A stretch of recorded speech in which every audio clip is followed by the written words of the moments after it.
በስመ አብ ወወልድ ወመንፈስ ቅዱስ አሐዱ አምላክ አሜን። ሰላም ኣብ መላእ ዓለም ኮይንኩም ነዚ ቻነል ናይ ምድር ኣጋዚ ትከታተሉ ዘለኹም ዝኸበርኩም ናይ እግዚኣብሔር ቤተሰብ ኣፍቀርቲ ናይ ደና ቅድስተ ቅዱሳን ንጽሕተ ንጹሓን ድንግል ማርያም ደቂ ዓደም ቅዱሳን ብፍጹም ሰላም ናይ ክርስቶስ ከመይ ኣለኹም? ኣሜን። እቲ ሓያልን ልዑልን ዝኾነ እግዚኣብሔር ኣምላኽና በኣና ብድኹማት ባረቱ ዝኸበረን ዝተመስገነን ይኹን። ዝኸበረን ዝተመስገነን ይኹን። ሓራይ እምበኣር መቸም ካብዛ መፅሓፍ ብዙሕ ነገር ትመሃሩ ክትህሉ ተስፋ ንገብር። ሕጂ እውን ቀፂልና ናብኡ መፂናኩም ኣለና ናብቲ ዝቕፅል ማለት እዩ። ሎሚ እንሪኦ ቀዳሞት ማእከላት ምዕባለ ክርስትና ዝብል ክኸውን እዩ። ከምቲ ኩሉ ግዜ ሰናይ ምክትታል ክኾነልኩም ተስፋ እንዳገበርና ናብኡ ክንኣቱ። ቀዳሞት ማእከላት ምዕባለ ክርስትና ናይዞም ቅድም ኢሉ ኣስማቶም ዝተጠቕሰን ካልኦት ትምህርቲ ሃይማኖት ክርስትና ዝምሃሩን ንምዝርጋሕ ቃለ ወንጌል ዝፀዓሩን ኣብ ምስፋሕ መልክዓ ምድራዊ ወሰናስን ናይቲ በቢእዋኑ ዝቀያየር ዝነበረ ስርዓተ ምምሕዳር ኣስተምህሮኦምን ኣወሃሃድቶምን ፀያሐ ፍኖት ወይ ከዓ ፀራግ መንገዲ ዝኾነን ኩሎም ቅዱሳን ውፅኢት መንፈሳዊ ስርሖምን ትምህርተ ግብሮምን ዝሕብር ክርስትና በቢዘመኑ ኣበየናይ ደረጃ ምዕባለ በፂሑ ከም ዝነበረ ዝእምት ኣሰረ ጥንቲ ካብ ዝርከበን ቀዳሞት ማእከላተ ክርስትና እዘን ዝስዕባ ነባራት ከተማታት ብኣብነት ይጥቀሳ። ቁፅሪ 1 ኣዱሊስ ከምቲ ኣብ መዓሞቕ ፈለግ ኒልን ኣብ ሶርያን ልሙድ ዝነበረ መኣዝናዊ ወይ ከዓ ርቡዕ ኩርናዕ ብሸነኽ ምብራቃዊ ጫፍ ግን ሓውሲ ክቢ ወይ ጎድነ ብዙሕ ድባብ መሰል ቅርፂ ዘለዎ ብውሽጡ ጉድጉድ ዝበለ ሰለስተ ሃጓፋት መንደቕ ወይ ከዓ ተድባበ ቀመር ምስ መጠመቂ ጋብላ ወይ ከዓ ጭሕሎ ብክልተ ጎድኑ ክልተ ትርብዒት ክፍልታት ዝሓዘ ኣብ ቅድሚት መእተዊኡ ሸነኽ ምዕራብ ምስጢረ ሃይማኖት ንምምሃርን ንምንሳሕን ዝግልገለሉ ሓውሲ ደርቢ ወይ ከዓ ርሻን መሰል ንእሽቶ ክፍሊ ዝርከቦ ህንፃ ቤተ ክርስቲያን ብዘይካ እዚ ኣብ ማእከል እቲ ቤተ ክርስቲያን 8 ገጻት ወይ 8 መኣዝናት ወይ ኩርናዓት ዘለዎ ኣእማደ ኣእማን ወይ ከዓ ኣዕኑድ እምኒ ዝሓቆፈ ምድር ቤቱ ብፀፋሕቲ ቀፀላታት ኣእማን ዝተረግረገ ወይ ከዓ ማርቻ ቤዲ መሰል መቐመጢ ንዋያተ ቅዱሳት ክኸውን ዝኽእል ተኸፊቱ ብመሳልል ንታሕቲ ዝውረድ ኣብ ማእከል ምድሪ ቤት እቲ ቤተ ክርስቲያን ዝርከብ መትሕተ ምድር ወይ ከዓ ኣንደርግራውንድ ግበ ምድር ብሸነኽ ሰሜኑ ተድባብ ቤተ ክርስቲያን ወይ ከዓ ቀመራዊ ሃጓፍ መንደቕ ምስኡ መጠመቂ ጋብላ ካልእ በበይኑ ዓይነት ቅርፅን ስራሓትን ትምህርተ ክርስትና ዝሓቆፉ ህንፃታት ኣብያተ ክርስቲያን ብኩዕታ ኣብ ጥንታዊት ከተማ ኣድሊስ ተረኺበን እየን። እዚ ገበራ መሰል ወይ ጥስቲ ባስካ መጠመቂ ጋብላ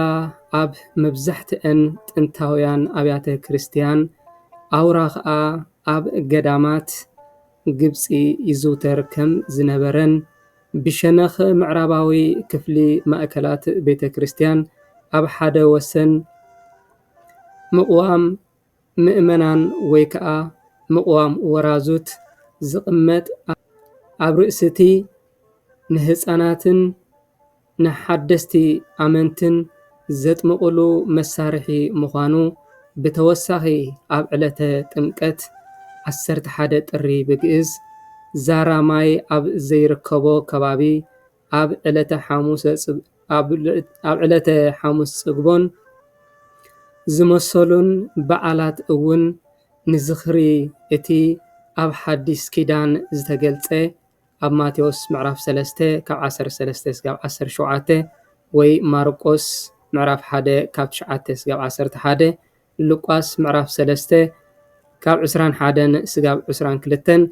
ወንጌል ዮሐንስ ምዕራፍ 13 ካብ 3 እስካብ 5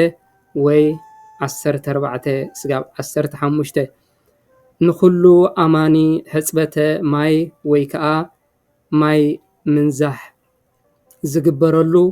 ንቡርን ክቡርን ኣቕሓ እዩ ነይሩ። ብኻልእ መዳይ ኣብቲ ብ1906 ዝተገብረ ኩዕታ ኣብ በበይኖም ዓታሩ ካብ ዝጸንሑ ብኣማኢት ዝቑጸሩ ባጤራታት ወይ ከዓ ኣዋርቕ በራውርን ነሃስታትን ኣቕራሽ ካብኡ ሓደ ሶርያዊ ገንዘብ እቶም 37 ብዝተፈላለየ ዓይነት ቅርጽን ምስልን ትእምርተ መስቀል ዝተሳእሎም ካልእ ኣዋርቕ መሳቕል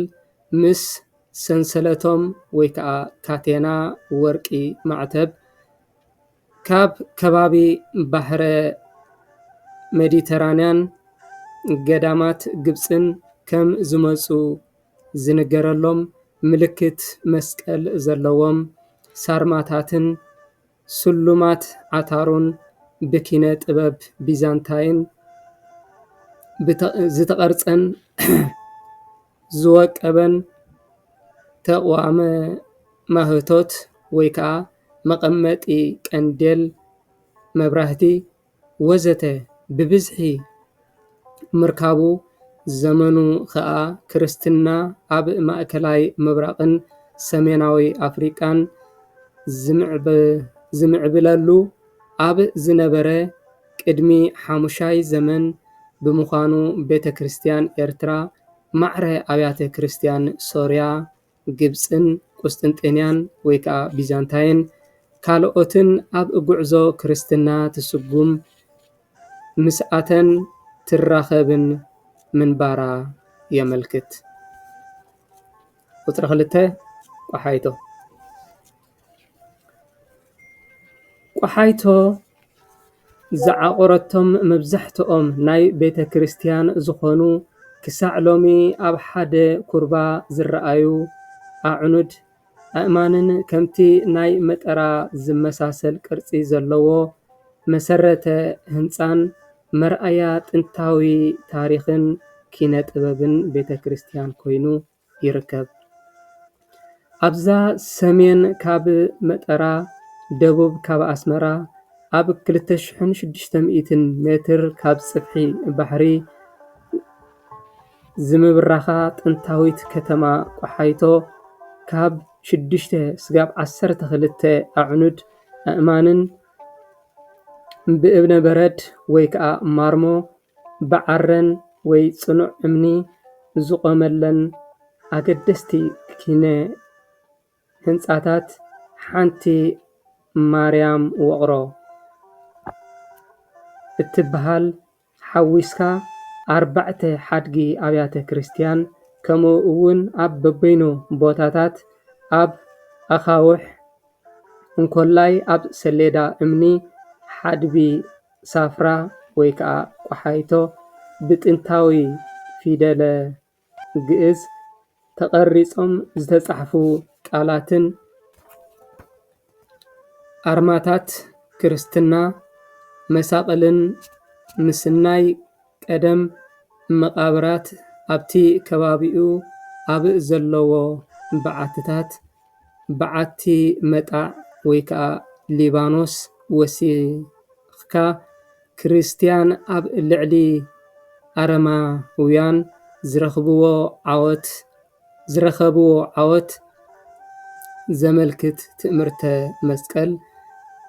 ዝዓተሩ ሰባትን ካልእን ዝተፈላለዩ ኣሳእል ይረኣዩ። ኣብ ቋሓይቶን ከባቢኣን ማእለያ ዘይብሎም ህዝበ ክርስቲያን ስለ ዝነበሩ 44 ኣብያተ ክርስቲያን ተሃኒፀን ከም ዝነበራ እውን ይዝንቶ።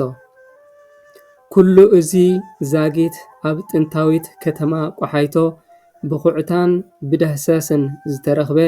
ኣሰረ ጥንቲ ጥራሕ እኳ ናይ 5-6 ዘመን ዝምስክር ቀዋሚ ስምዕ እዩ። ቁፅሪ 3 መጠራ ወይ ከዓ በለውከሎ ኣብ ጥንታዊት ከተማ መጠራ ኣብ ዝተገብረ ኩዕታ ኣብ 1959 ስጋብ 1970 ከም ዝተጋህደ 3 ህንፃታት ኣብያተ ክርስቲያን ብምብራቕ ደቡብ እታ ከተማ ከዓ ሕጓ ወይ ናይ ድሕሪት ኣፍ ደገ ክትራ ወይ ሕልፍኝ ብዘለዎ ቀፅሪ ዝተኸበበ ኣብ ማእከሉ ዓብይ ህንፃ ሃይማኖት ክርስትና ኣገባብ ኣተሃናንፁ ልክዕ ከምቲ ናይ ኣዱሊስ ኮይኑ ዝርአ ተረኽበ። ከም ኣገላልፃ ገድለ ጻድቃን መጽሓፈ ብራና ኣብ መጠራን ከባቢኣን ብሓንሳብ 10 ዝኾና ኣብያተ ክርስቲያን ተሃኒፀን ነበራ። መጠራ ምስቲ ናይ ቅድሚ ልደተ ክርስቶስ ዝነበረ ኣሰረ ጥንት ናይ ካልኣይ ሳልሳይ ዘመን ክርስትና ባጤራታት ወይ ከዓ ኣቕራሽ መጀመርታን መወዳእታን ፊደላተ ግሪኽ ኣልፋ ወኦሜጋ ኣብ ራእይ ምዕራፍ 1 ፍቕዲ 8 ወይ ምዕራፍ 22 ፍቕዲ 13 ናይ 7ይ ዘመን ትእምርተ ክርስትና ዘለዎም ዓታሩ ኣዋርቕ መሳቕል እቲ ዝነውሐ ዕድመ ዘለዎ ጽሑፍ ኣብ ንእሽቶ ማዕድናዊ ኣቕሓ ብቅርጺ ተጻሒፉ ኣብ መጠራ ዝጸንሐ ናይ ሳልሳይ ዘመን ዝግመት ወዘተ ብዓቢኡ ከዓ ቀዋሚ ምስክር ኮይኑ ዝነብር ዘሎ ካብ ናይ ቅድሚኡ ዝነበረ ጽሑፍ ግዕዝ ዝተመሓየሸን ካብ መልክዓ ፊደለ ሳባ ተፈልዩ መልክዓ ፊደለ ግዕዝ ዝሓዘን ካብ ጸጋም ናብ የማን ዝተጻሕፈ ቀዳማይ ኮይኑ ዝተረኽበ ናይ ቅድሚ 200 ዓመተ ምህረት ምዃኑ ዝተኣመነሉ ሓወልቲ መጠራ ወይ ሓወልቲ በለውከለው ዝጽዋዕ ኣብ ከርስን ዝባንን ምድሪ መጠራ ዝጸንሐ ኩሉ ካብ ዘመነ ብሉይ ናብ ዘመነ ሓድሽ ዝተሰጋገረን ጉሉሕ መርኣያ ጥንታውነትን ዕብየትን ክርስትና ኮይኑ ይርከብ። ራብዓይ ባርክናሃ ካብቶም ብዙሃን ጻድቃን ክፋሎም ዝተቐመጥሉ ወበእለ ኤሉ ገዳመ ባርክናሃ ናብ ጣሻ ባርክናሃ ዝኸለሉ ኣለዉ ዝተባህለሉ ብፍላይ ኣብ ዝተወሰነ ግዜ መጠራ እንዳ ንጉስ ባርክናሃ እንዳ ጳጳስ ከም ዝነበረ ዝንገረሉ ምስቶም 150 ጻድቃን ኣባ ሮማኖስ ዝተባህሉ ጳጳስ ኣብ ባርክናሃ ይቕመጡ ምንባሮም ዝተረኸሉ ኣመ 10 ወተሰዓቱ ለጥቅምት ኣቡነ ሮማኖስ ዘባረካ ወ 150 ጻድቃን ዘይበሉ ኖምነ ንሙ 19 ጥቅምቲ ዕለት ግዕዝ ኣቡነ ሮማኖስ በዓል ባረኻን ኣዕሪፍና ኢና ኣዕርፉ ዝተባሃሉ 150 ጻድቃን ዕለተ ዕረፍቶም እያ ዝብል መዝገበ ታሪኽ ዝገልጻ ባርክናሃ ናይ ቅድሚ ምዝዛም ሻድሻይ ዘመን መካነ ቅዱሳንን ማእከለ ክርስትናን ዝኾነት ደብሪ እያ። ኣብ ውሽጢ በዓትን ምስ በዓቲ ለጊቡን ኣብ መዋእል እዞም ጻድቃን ዝተሰርሐ በቲ ሽዑ ዝውቱር ዝነበረ ኪነ ጥበብ ህንፃ ትርብዕተ መኣዝን ቅዲ ሶርያ ቁስጥንጥንያ ዝመሳሰል ህንፃ ቤተ ክርስቲያንን ካልእ ቅርጽታትን ካብ ቤተ ክርስቲያን ሓበሻ ወይ ከዓ ኤርትራ ወይ ኢትዮጵያ ቀዳማይ ምዃኑ ዝነገረሉ ጥንታዊ ስእሊ ስቕለተ ክርስቶስን ኣብ መሓብኦ ጉድጓድን መቐራቕሮ ኣኻውሕን ዝርከብ ሙሉኡን ክፋሉን ኣስከሬነ ጻድቃን መነጽር ጥንታዊ ታሪኽን ምዕባለ ክርስትናን ዘየብል ምኽንያት የብሉን። ናይዞም ብዙሃን ጻድቃን ኣገባብ ኣገናንዝኦም ስርዓተ መቃብሮም ኣብ ሓደ ባይታን ተቐራረብን መላግብ ኣኻውሕ ብጥንቃቐ ተነቢሮም ምርካቦም ኣብ ኣማውትኦም ሓደ ዓብዪ ናይ እግዚኣብሔር ምስጢራዊ መስተንክር ከም ዘሎ ይእመን። ተኾንዳዕ ሓምሸይቲ ማለት እዩ። ተኾንዳዕ ከምቲ ናይ ኣድሊስን ቋሓይቶን ቁኑዕ ርቡዕ ኩርናዕ ወይ ትርቢዒት መኣዝን 3 ክፍልታት ቅኔ ማህሌት ቅድስት መቕደስ ዘለዎ ኣብ ውሽጡ ብርክት ዝበሉ ኣዕኑድ ኣእማንን ዝርከብዎ መሰረተ ቤተ ክርስቲያን ናይ መዋዕለ ሳባውያን ጽሑፍ ውቕሮ እምንን ካልእ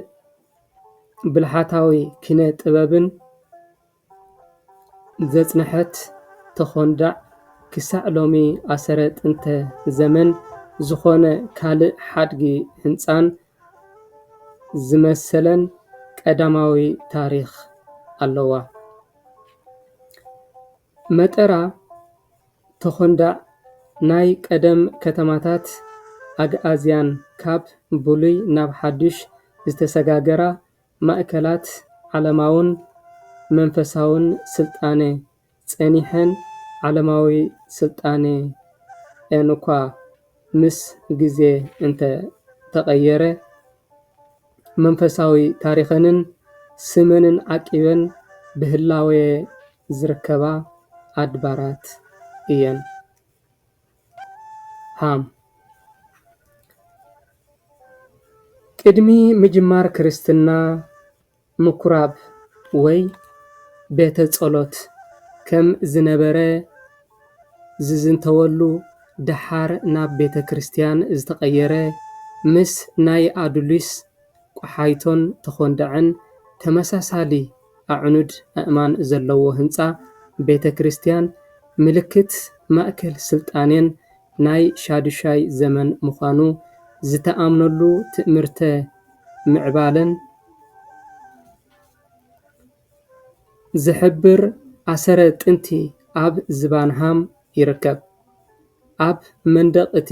ኣቡነ ሊባኖስ ናብቲ ማእከል ጸድፊ ዘሎ ገዳም ቅድሚ ምውራዶም ንህዝበ ክርስቲያን መንፈሳዊ ኣገልግሎት የበርክትሉ ነይሮም ዝበሃል ቤተ ክርስቲያን ኣብ ሓደ ጸፊሕ ሰሌዳ እምኒ ልክዕ ከምቲ ናይ መጠራ መጀመርታን መወዳእታን ፊደላተ ግሪኽ ኣሎ። ኣብ ራእይ ምዕራፍ 1 ፍቕዲ 8 ወይ ምዕራፍ 22 ፍቕዲ 13 እዚ ኣልፋ ወኦሜጋ ከም ትእምርተ መስቀል ቅድሚ ዓለምን ድሕሪ ዓለምን ናይ ዝነብር ኣምላኽ መግለጺ ወይ ኣምሳል እዩ። ብዘይካዚ ፍጹም ክርስትያናዊ ዝኾነ ጽሑፍ ውቕሮ ሰሌዳ እምኒ ኣብቲ ቤተ ክርስቲያን ይነብር። ሕራይ ንሎሚ ኣብዚ ይኣኽለና። ምክንያቱም ተነዊሑ ስለ ዝሰልቱ ሕፅር ሕፅር ዝበለ መጠን ንክኸውን ኣብ ቀጻሊ ዝቐርብ መዛዘሚ ቀዳማይ ምዕራፍ ክኸውን እዩ። ስለ ዝነበረና ግዜ እግዚኣብሔር ኣምላኽ ዝኸበረን ዝተመስገነን ይኹን። ስብሃት ለእግዚኣብሔር ወለወላዲቱ ድንግል ወለመስቀሉ ክቡር። ይተኣኮት ወይሰባህ ስሙ ለእግዚኣብሔር ኣምላክነ ወትረ በኩሉ ግዜ ወበኩሉ ሰዓት ኣሜን።